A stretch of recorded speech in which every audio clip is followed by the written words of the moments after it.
My dad disowned me for wanting to be a chef, kicked me out at 17 with nothing but the clothes on my back, and spent years actively sabotaging my career by calling every restaurant in town to get me fired. He told our church community I was living in sin, destroyed my grandmother's recipe collection that inspired my love of cooking, and even used my social security number to ruin my credit so I couldn't attend culinary school. What he didn't know was that while he was busy trying to destroy my life, I was quietly building something that would make him eat his words. When I was finished with him, he lost everything he cared about, and I got the last laugh. This is my dad's story of how he disowned the wrong son. My name is Adrian, and I grew up in the Castellano household where traditional gender roles weren't just expected, they were enforced with military precision. My father, Vincent Castellano, was a construction foreman who believed that real men worked with their hands, provided for their families, and never, under any circumstances, spent time in the kitchen unless it was to grab a beer from the refrigerator. The irony is that my love for cooking started because of him. When I was 8 years old, my grandmother, Nonna Rosa, came to live with us after my grandfather passed away. She was from the old country, a woman who could turn simple ingredients into magic, and she needed help in the kitchen as her arthritis got worse. While my father was at work and my younger brothers were playing outside, I would spend hours with Nonna Rosa learning to make fresh pasta, perfecting her Sunday gravy recipe, and understanding the difference between good olive oil and the cheap stuff. She taught me that cooking wasn't just about feeding people, it was about love, tradition, and bringing families together. "Adrian," she would say in her broken English, "you have the hands for this. You feel the dough, you understand the flavors. This is a gift." For 3 beautiful years, the kitchen was our sanctuary. Nonna Rosa shared family recipes that had been passed down for generations, stories about her childhood in Sicily, and dreams about opening a restaurant that would honor our heritage. She even started a handwritten recipe collection specifically for me, noting her secrets and techniques in the margins. Everything changed when I turned 11 and my father caught me making dinner for the family. "What the hell is this?" he shouted, storming into the kitchen where I was stirring risotto. "Why is my son acting like a housewife?" "Vincent, the boy is helping," Nonna Rosa tried to intervene. "Helping? He's embarrassing our family name. Real men don't play in kitchens. Real men work construction, fix cars, provide for their families." That was the beginning of what would become 7 years of absolute hell. The rules were established immediately. I was forbidden from cooking, from helping in the kitchen, from showing any interest in food beyond eating it. When relatives came over for Sunday dinner and complimented the meal, my father would glare at me if I so much as smiled with pride. "Adrian had nothing to do with this," he would announce. "He's going to learn real work, not this women's nonsense." The psychological warfare started small. Dad would make comments about my feminine interests in front of neighbors and family friends. He enrolled me in wrestling and football against my will, then publicly berated me when I showed more interest in the concession stand recipes than the games. "My son thinks he's going to be the next Julia Child," he would joke to his construction buddies, always making sure I could hear. "I keep telling him real men build things, they don't play house." When I was 13, I made the mistake of asking if I could take a cooking class that was offered after school. The explosion that followed was terrifying. "Cooking class? Are you out of your goddamn mind? What's next, ballet lessons? You want the whole neighborhood thinking I raised a sissy?" He made me throw away every cooking magazine I had collected, every recipe I had written down, every kitchen tool I had saved money to buy. I watched 3 years of work go into the garbage while he stood over me, making sure I understood that this was what happened when I acted like a girl. But the real cruelty began when Nonna Rosa passed away when I was 14. She left me her recipe collection, 3 generations of family cooking secrets, handwritten in Italian and English, with personal notes about techniques and family stories. It was the most precious thing I owned, my connection to her and to the passion she had nurtured in me. 2 weeks after the funeral, I came home to find my father burning the entire collection in our backyard fire pit. "Dad, no!" I screamed, trying to save what I could from the flames.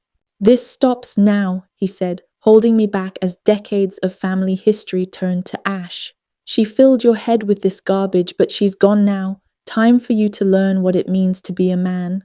I watched my grandmother's legacy disappear into smoke while my father stood there satisfied that he had finally killed my obsession. The community manipulation started in high school. Dad began telling our church community that I was struggling with identity issues and needed prayers to help me find my way back to traditional masculinity. He spoke to my high school guidance counselor, convincing her to remove me from any electives that might encourage my cooking interests. "We need to get Adrian focused on practical skills," he told her. "Shop class, auto mechanics, things that will prepare him for real work." When I tried to get a part-time job at a local Italian restaurant, I was turned down despite having no experience issues. Later, I found out my father had called ahead, telling the owner that I was going through a phase and that hiring me would only encourage unhealthy behavior. "I'm trying to help my son become a man," he told them. "Please don't enable this cooking nonsense." The sabotage extended to every area of my life. When I tried to check out cookbooks from the library, Dad would call ahead and request that they not allow me to borrow inappropriate materials. When I saved money from odd jobs to buy cooking supplies, he would search my room and confiscate anything food-related. "Real men save money for cars and tools," he would say, throwing away the chef's knife I had spent months saving for. "Not toys for playing house." My junior year of high school, something incredible happened. I had been accepted to the Culinary Institute with a partial scholarship based on an essay I had written about my grandmother's influence on my cooking passion. It was my ticket out, my chance to pursue the dream that my father had tried so hard to kill. The acceptance letter arrived on a Tuesday. I had been checking the mail obsessively, hoping to intercept it before my parents saw it. But that day, my father got home first. When I walked through the door, he was sitting at the kitchen table with the opened letter in front of him, his face red with rage. "Culinary Institute? You applied to cooking school behind my back?" "Dad, I got a scholarship. This is my chance to work." "Your chance to what? Embarrass this family even more than you already have?" What happened next was the most devastating thing he had ever done. He called the school while I watched, telling them that I was mentally unstable and that my application had been submitted without parental consent. "My son has been struggling with identity issues," I heard him tell the admissions officer. "He's not in a stable place to make major life decisions. Please withdraw his application immediately." He hung up and looked at me with satisfaction. "Problem solved. Now you can focus on getting into a real college for business or engineering." But he wasn't finished. Over the next week, he systematically destroyed every connection I had to the culinary world. He called every restaurant in our area, telling them I was unstable and potentially dangerous. He contacted food suppliers, claiming I had been banned from the industry for theft. "I'm trying to protect my son from making a huge mistake," he would tell them. "Please don't enable this destructive behavior." The final straw came 2 months before my 18th birthday. I had been secretly working at a small cafe across town, finally finding an owner who was willing to give me a chance despite my father's sabotage campaign. I was learning everything I could, saving money, and planning my escape the moment I turned 18. Dad found out and showed up at the cafe during the dinner rush. "Where is my son?" he demanded, storming into the kitchen. "Adrian, get out here now!" The scene that followed was humiliating beyond belief. In front of customers, staff, and my boss, my father announced that I was mentally ill, that I had been lying about my age and qualifications, and that the cafe was enabling dangerous behavior. "My son thinks he's going to be a chef," he told everyone who would listen. "But he's sick. This cooking obsession is a symptom of deeper problems. He needs help, not encouragement." I was fired on the spot. The owner, confused and concerned about liability, decided it wasn't worth the risk. I walked out of that kitchen, knowing it would be my last professional cooking experience for a long time. That night, the confrontation that changed everything happened. "This ends now," my father announced at dinner. "Adrian, you have 2 choices. You can enroll in business school, get a real degree, and start acting like a man. Or you can pack your bags and get out of my house." "Dad, please, cooking is what I love. It's what I'm good at." Nonna Rosa saw it. "Your grandmother filled your head with poison and I should have stopped it sooner. Real men don't play with food. Real men build things, provide for families, work with their hands in construction or trades. Cooking is working with your hands. It's women's work," he exploded, "and I will not have a son of mine embarrassing our family name by prancing around in a kitchen like some kind of—" He couldn't even say it, but the implication was clear. "You have 24 hours to decide," he continued. college for a real degree, or you're no longer my son. I looked around the table at my mother, who avoided eye contact, and my younger brothers, who stared at their plates in uncomfortable silence. The message was clear. No one was going to stand up for me. I choose cooking, I said quietly. Then you choose to leave this family. The next morning, I woke up to find the locks changed and my belongings on the front lawn. My father had made good on his threat. At 17 years old, with 6 months left of high school, I was homeless. The first few months of homelessness were brutal. I finished high school while sleeping in my beat-up Honda Civic, showering at the local YMCA, and working whatever jobs I could find that didn't involve cooking, since my father had successfully blacklisted me from every restaurant in town. I worked construction during the day, the irony not lost on me that I was doing exactly what my father wanted, just not by choice. At night, I worked at a gas station, saving every penny I could while living off ramen noodles and whatever free food I could find. But my father wasn't content with just kicking me out. He was determined to make sure I never succeeded in the culinary world.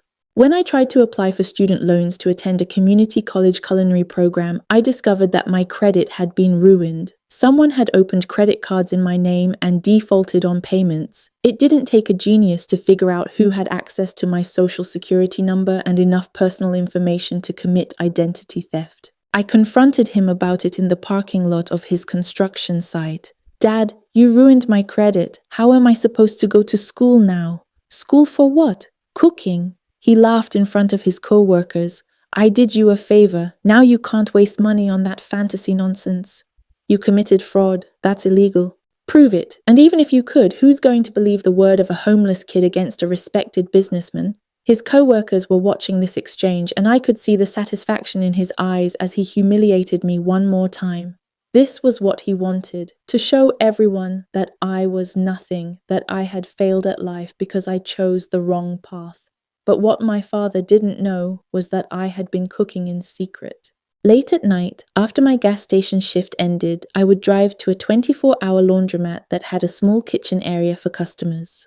The owner, Mrs. Park, was an elderly Korean woman who felt sorry for me and let me use the space in exchange for keeping an eye on the place during the overnight hours. In that tiny kitchen, I began recreating my grandmother's recipes from memory. I experimented with flavors, developed new dishes, and slowly started building a following among the night shift workers who would stop by for laundry. I would make simple things at first: Italian sandwiches, pasta dishes, soups. Word spread quickly among the taxi drivers, hospital workers, and security guards who worked the overnight shift. They started bringing friends, paying me cash for meals that were better than anything they could get at the 24-hour fast food places. Mrs. Park was amazed by the transformation of her laundromat. "Adrian, you bring life to this place. People come here happy now, not just because they have to do laundry." Within 6 months, I was making more money from my underground restaurant operation than from both my day jobs combined. But I kept working construction and the gas station as cover. I couldn't let my father know that I was succeeding with cooking because I knew he would find a way to destroy it. The turning point came when a food blogger stumbled into the laundromat at 2 a.m. looking for a place to do laundry after a night out. She was intrigued by the incredible smells coming from the kitchen and asked if she could order something. I made her my grandmother's braised short ribs with handmade pappardelle, a dish I had perfected from memory and improved with my own techniques. She took one bite and her eyes widened. "Holy shit, who taught you to cook like this?" "My grandmother, before she died. This is restaurant quality food, better than restaurant quality. Why are you cooking in a laundromat?" I told her my story, about my father's sabotage, about being disowned, about the blacklisting. She listened with growing outrage. "This is insane. You need to be in a professional kitchen."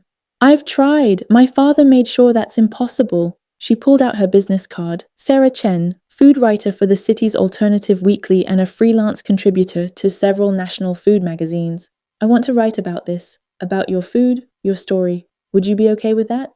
I hesitated.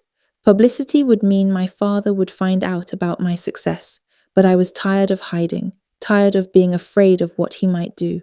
"Yes, I'm ready for people to know the truth." Sarah's article, titled The Underground Chef, a culinary prodigy cooking in secret, went viral within days of publication. She detailed my father's sabotage campaign, the identity theft, the systematic destruction of my culinary dreams, and how I had persevered by cooking in a laundromat. But more importantly, she described my food in terms that made readers desperate to try it.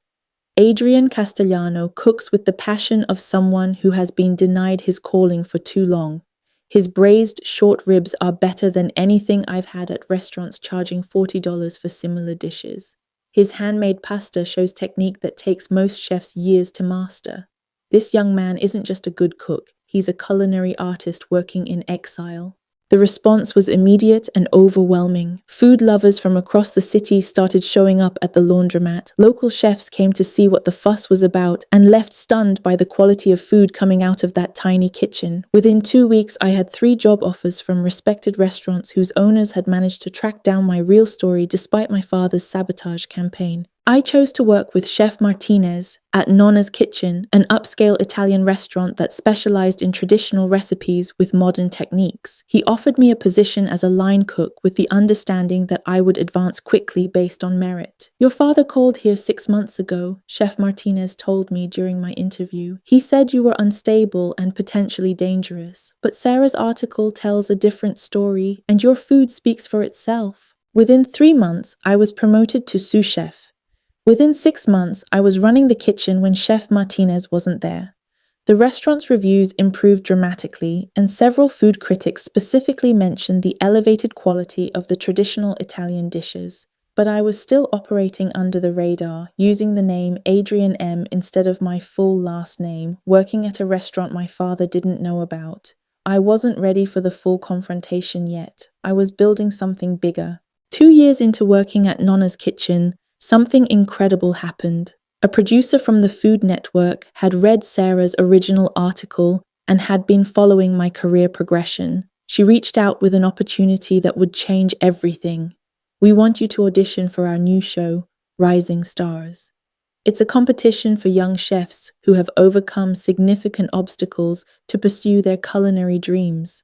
The audition was intense. I had to cook 3 dishes that represented my culinary journey, something that honored my grandmother's memory, something that showed technical skill, and something that was a personal favorite skill, and something that was completely my own creation. I made Nonna Rosa's ragu the way she had taught me, with the secret ingredients and techniques that had been lost when my father burned her recipes. I made handmade tortellini in brodo that demonstrated the pasta-making skills I had perfected through years of practice. And I created a dish I called Exile's Redemption, a modern interpretation of osso buco with saffron risotto that told the story of being cast out and finding my way back to my calling. The judges were blown away, not just by the food, but by the story behind it. "Adrian, your food has soul," one judge said. "You can taste the heartbreak and the hope in every bite. This is what great cooking is about." I was selected for the show. The filming process took 6 weeks, during which I competed against 11 other young chefs in various challenges designed to test our skills, creativity, and ability to perform under pressure. The show wouldn't air for another 4 months, but I knew that when it did, my father would finally see what I had become.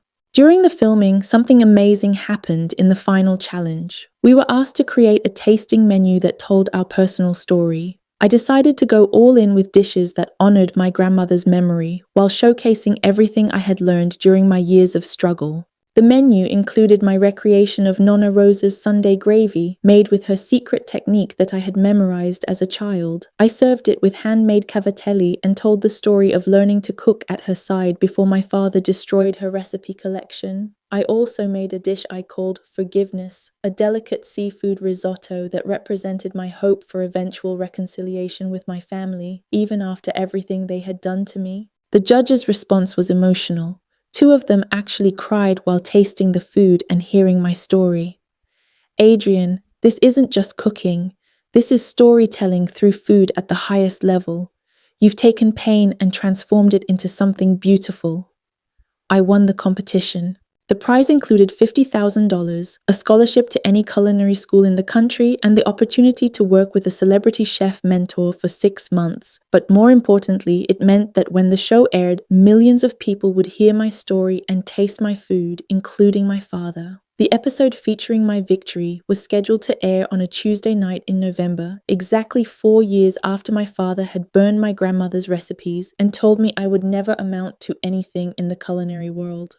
I had no idea if he would watch it, but I was about to find out. The show aired on November 15th. I watched it from my apartment, surrounded by my colleagues from Nonna's kitchen who had thrown me a viewing party. It was surreal seeing my story play out on national television, watching myself tell millions of viewers about my father's cruelty and my grandmother's love. When they announced me as the winner, my phone started ringing immediately. Food Network executives, restaurant owners from across the country, publishers wanting to discuss cookbook deals. My life was about to change completely, but the call I was waiting for never came. Radio silence from my family. The next morning, I went to work at Nonna's kitchen as usual, but Chef Martinez pulled me aside immediately.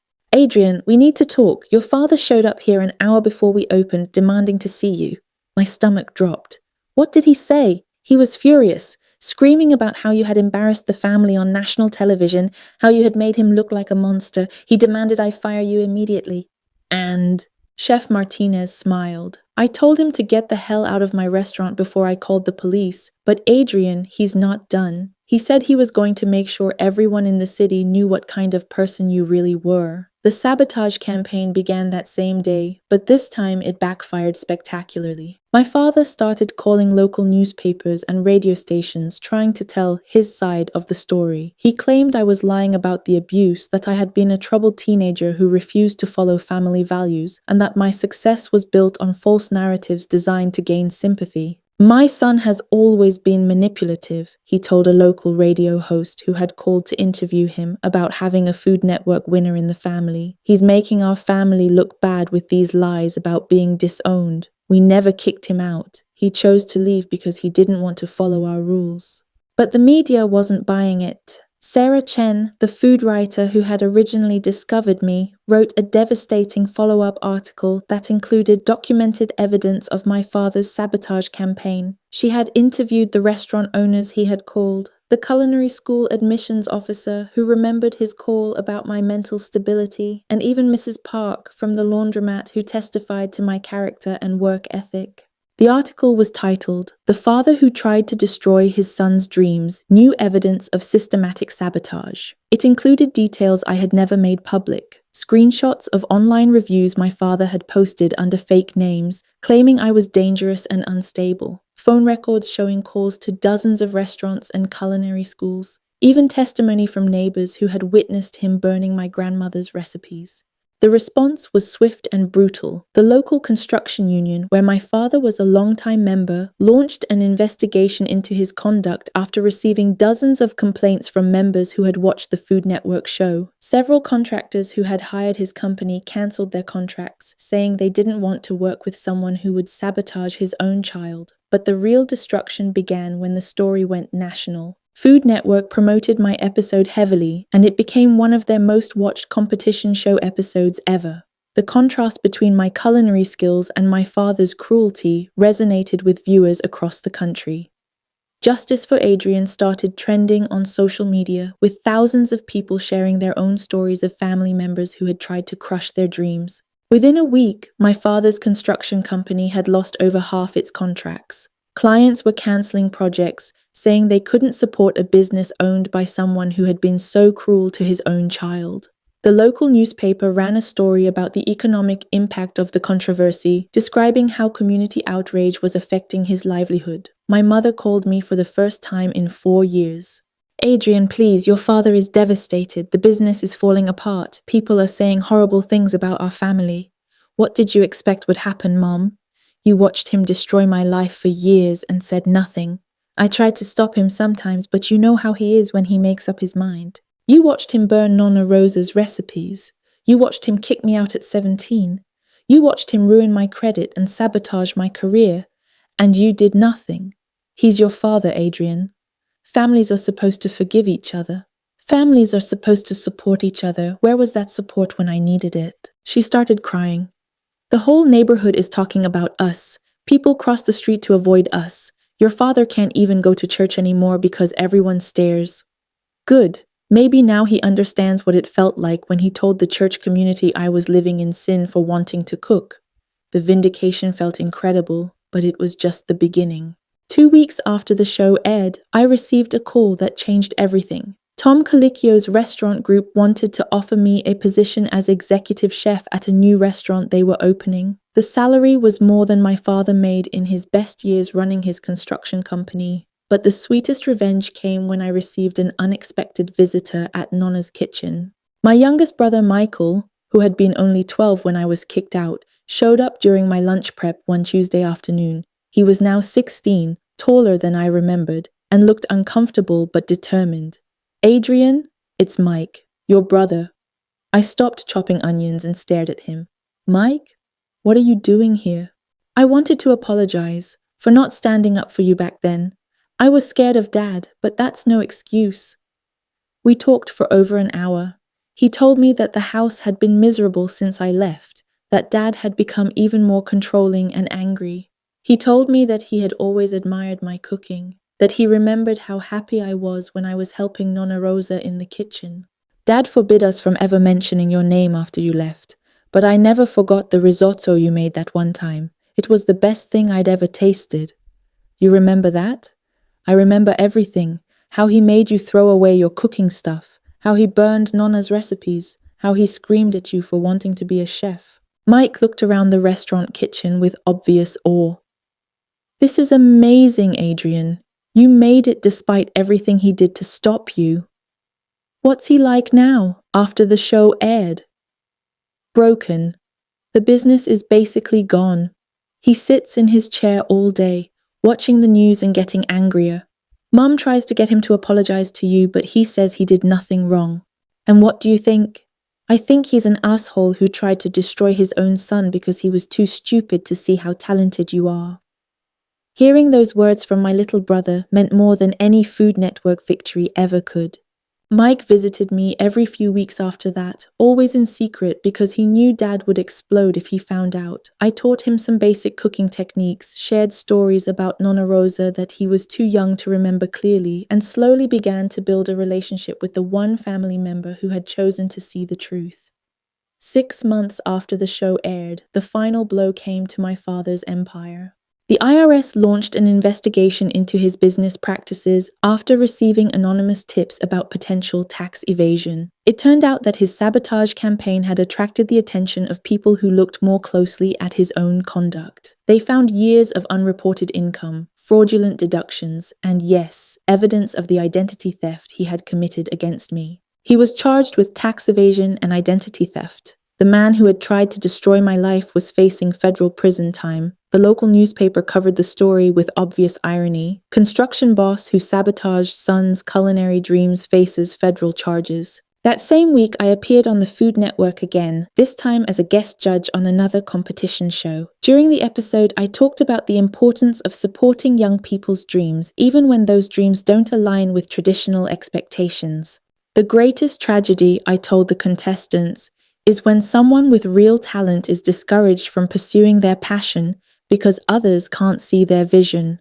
Trust your instincts, work harder than everyone else, and never let anyone convince you that your dreams are worthless. Millions of people heard those words, including, I hoped, my father sitting in his empty house, watching his son succeed in the very field he had tried so hard to keep him out of. 1 year after my Food Network victory, I was preparing to open my own restaurant when I received an unexpected call. It was my mother, and she sounded desperate. Adrian, your father is in the hospital. He had another heart attack. The doctors say he might not make it this time. I felt a complex mix of emotions. Despite everything he had done to me, the thought of him dying with this hatred between us was difficult to process. Is he asking for me? He won't admit it, but yes, he keeps asking the nurses if anyone has called. He knows it's just me and your brothers visiting. I drove to the hospital that evening, not sure what I expected to find. My father looked smaller than I remembered, connected to machines that beeped steadily. His construction worker hands, the same hands that had thrown away my cooking equipment and burned my grandmother's recipes, looked frail against the white hospital sheets. He opened his eyes when I walked in. "Adrian," his voice was barely a whisper. "Dad, you came?" Mom called. We sat in silence for several minutes. Finally, he spoke again. "I saw your restaurant announcement in the paper, Nonna Rosa's. You're naming it after her. She was the only one who believed in me when it mattered. I failed you." The words came out broken, barely audible. "I destroyed something beautiful because I was too stubborn to see it." I had imagined this moment for years, wondered what I would say if he ever acknowledged what he had done. Now that it was happening, I felt surprisingly empty. "Why, Dad? Why did you hate my cooking so much?" He closed his eyes, tears leaking from the corners. "Because you were better at it than I ever was at anything. You had this gift, this passion, and it scared me. I thought if I let you pursue it, you'd leave us behind. So instead, you drove me away. I know what I did. The business is gone, my friends won't talk to me, the community treats me like a pariah. I lost everything trying to control you. You lost everything because you chose cruelty over love. The identity theft, that was the worst thing I ever did. I knew it was wrong when I was doing it, but I was so angry that you wouldn't listen to me." "Listen to you destroy my dreams? I thought I was protecting you from failure, but you never would have failed, would you? You were always going to succeed." I looked at this broken man who had once been the most intimidating person in my world, the father who had made me throw away my cooking tools, who had burned my grandmother's recipes, who had systematically tried to destroy my future. "I forgive you," I said finally, "not because you deserve it, but because I refuse to carry this anger anymore." He sobbed then, quietly but with his whole body shaking. "I don't deserve forgiveness." "No, you don't, but I'm giving it to you anyway. Will you tell me about the restaurant, about what you're planning?" For the next hour, I told him about Nonna Rosa's, how I had recreated her recipes from memory, how I was planning to honor traditional Italian cooking while adding my own innovations. I told him about the investors who believed in my vision, about the food critics who were already excited to review the restaurant. "I wish I could see it," he said. "I wish I could taste your food and tell you how proud I am. You could have seen it years ago if you hadn't been so determined to stop it." I know. 3 days later, my father died. His last words to my mother were about the restaurant, asking her to make sure I knew how excited he was about the opening. The funeral was small. Most of the community still blamed him for trying to destroy my career, and few people came to pay their respects. I gave a brief eulogy that focused on forgiveness and the importance of supporting our children's dreams, even when we don't understand them. My father made mistakes, I told the small gathering, but in his final days, he showed me that it's never too late to acknowledge the truth and ask for forgiveness. I hope his story serves as a reminder that our children's dreams deserve our support, not our sabotage. 2 months later, Nonna Rosa's opened to a line of customers that stretched around the block. Food critics from major publications flew in for the opening week. The review in Food and Wine called it a masterclass in Italian cooking by a chef who has transformed personal pain into culinary poetry. The New York Times food critic wrote, "Adrian Castellano's Nonna Rosa's is more than a restaurant. It's a love letter to a grandmother who believed in him when no one else would. Each dish tells a story of perseverance, tradition, and the triumph of talent over adversity." Within 6 months, we were booked solid for 3 months in advance. Within a year, I was nominated for a James Beard Award for Best Chef. The restaurant that my father had tried so hard to prevent me from ever opening was being recognized as one of the best in the country. Mike, now 18 and graduated from high school, came to work for me as a prep cook. Unlike our father, he embraced the family tradition of cooking and showed real talent in the kitchen. "I want to learn everything you can teach me," he told me on his first day. "I want to carry on what Nonna Rosa started." What about Dad's opinion of men in kitchens? Dad was wrong about a lot of things. I'm not going to repeat his mistakes. The most meaningful moment came 6 months after the restaurant opened. I was working the line during a busy Saturday dinner service when one of the servers approached me. "Chef, there's an elderly woman at table 12 who says she knew your grandmother. She's asking if she can speak with you."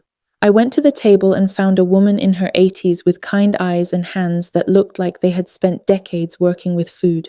"Are you Adrian, Rosa's grandson?" "Yes, ma'am." "I am Carmela. I worked with your grandmother in the old country before she came to America. I heard about your restaurant and had to come." "You knew Nonna Rosa in Sicily?" "We learned to cook together as young girls. She used to tell me about her grandson who had the hands for cooking, who understood flavors like she did." Carmela ordered several dishes, tasting each one carefully. When she finished, she called me back to her table with tears in her eyes. "Your grandmother's spirit lives in this food. She would be so proud of what you've accomplished." "Thank you. That means everything to me. She told me once that she believed you would carry on our traditions, that you would honor our heritage through cooking. She was right." As I walked back to the kitchen, I felt Nonna Rosa's presence more strongly than I had since she died. The recipes I had recreated from memory, the techniques I had perfected through years of practice, the love I put into every dish, it was all her legacy living on through my hands. 2 years after opening, Nonna Rosa's received its first Michelin star. The day the announcement was made, I stood in the same kitchen where my father had once told me that real men don't cook, holding a recognition that placed me among the elite chefs in the world. I thought about the 17-year-old boy who had been kicked out for choosing his passion over his father's expectations. I thought about the nights spent cooking in a laundromat, the years of sabotage and cruelty, the burned recipes and destroyed dreams. All of it had led to this moment. The man who had tried to convince me I would never amount to anything was gone. The dreams he had tried to destroy had not only survived, but flourished beyond anything I had imagined possible. My phone buzzed with a text from Mike. "Nonna Rosa would be so proud, and even Dad, in his own way, would have to admit he was wrong about you." I smiled, thinking about my grandmother's words from so many years ago. "You have the hands for this. You feel the dough, you understand the flavors. This is a gift." She had been right. It was a gift. And no amount of sabotage, cruelty, or family dysfunction could take it away from me. The boy who had been disowned for wanting to cook had become the chef his father never thought he could be. Today, Nonna Rosa's has 3 locations, and I'm working on a cookbook that will share my grandmother's recipes with the world. The same recipes my father burned in our backyard, thinking he could destroy my dreams along with them. I've learned that the people who try hardest to crush your dreams are often the ones who gave up on their own. My father spent so much energy trying to make me into what he thought I should be that he never saw who I actually was. Sometimes I wonder what would have happened if he had supported my passion instead of sabotaging it. We might have built something beautiful together, but his choices led him down a different path, and I had to find my own way. The greatest revenge wasn't destroying his business or watching his reputation crumble. The greatest revenge was succeeding so completely in the thing he tried to stop me from doing that even he had to admit he was wrong.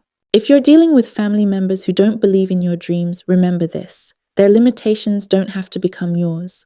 The same passion they're trying to kill might be exactly what saves you. If you enjoyed listening to my story, please hit that like button and subscribe to Crazy Stories Library for more unbelievable revenge tales. Don't forget to turn on notifications so you never miss when I drop a new video. Thanks for watching, and I'll see you next time.